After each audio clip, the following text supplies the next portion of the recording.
Jérôme Commandeur, vous allez donc nous parler du Made in France ce matin. De la mort de François, mais qu'est-ce que... Vous n'arrêtez Là, il pas fait avec exprès, là. Ah oui, d'accord. Ça, c'est l'humour, Il est- Bruce Toussaint. Oui, resté on n'est pas bloqué beaucoup hier. à le Spécial. saisir, oui, c'est ça, oui. Désolé. Eh Allez, oui. la mort de François. Ben Bon. oui, Bruce et Julie, c'est toujours triste quand un quotidien s'arrête. Libération lui offre sa une. François s'arrête, l'info continue. Le dernier numéro papier apparu mardi, mais sa version numérique se poursuivra. Avec quelques doutes quand même, puisque François avait un lectorat vers la fin plutôt senior. On voit bien le petit papy descendre son chien le matin, qui allait acheter son François. Alors on arrête le journal, mais Maurice, vous inquiétez pas, hein, François est encore disponible sur les tablettes numériques, hein, sur l'iPad. Charade. Non, c'est pas gagné. Pas gagné.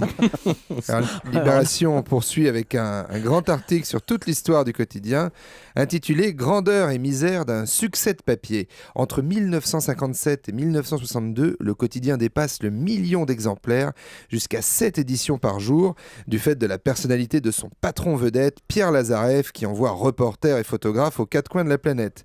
Alors, début des années 70, on commence à mettre le nez dans les comptes, viré chez Maxims, des reporters vedettes, chambre au Carlton pendant le Festival de Cannes. Déjà à l'époque, ce Carlton, toujours dans les bons coups. Je cite Libé, pute et cigares sur note de frais des photographes. Alors Pardon ça, c'est balèze. C'est vrai que quand on commence à se faire rembourser des passes avec des prostituées par sa boîte, c'est qu'on est très en place dans la maison.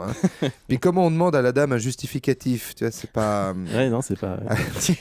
Vous connaissez le problème Russe, non Non, Ah, vous avez l'air de j'essaie confirmer. Ah oui, d'imaginer, d'accord, bien j'essaie sûr. d'imaginer.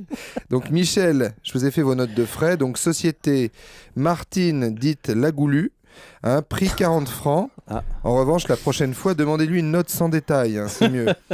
Donc depuis, les ventes n'ont fait que chuter.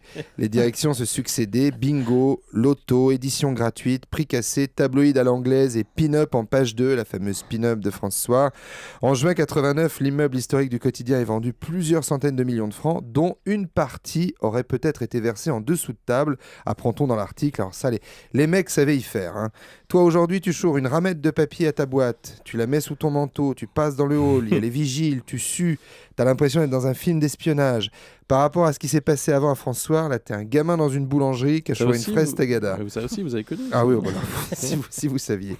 Les repreneurs de François sont nombreux, jusqu'à Alexandre Pougatchev, un jeune russe de 26 ans, qui investit 70 millions d'euros à pure perte dans le quotidien. Ah, je vois que le père est un oligarque russe proche de Poutine. Eh bien, je n'ai rien dit. Voilà. Et puis 26 ans, c'est dans la norme pour diriger un journal, c'est même tard. Voilà. En revanche, monsieur Pougatchev, il y a votre homme de main, notre garde du corps, pardon, qui a mis son flingue sur la photocopieuse. Je n'arrive pas à relever le clapet. Merci. Voilà. Alors, en tout cas, François existera toujours en version numérique. Oui, vous avez tout à fait raison, monsieur Pougatchev. Ce n'est pas un échec, c'est une restructuration professionnelle. Merci beaucoup, Jérôme Commandeur.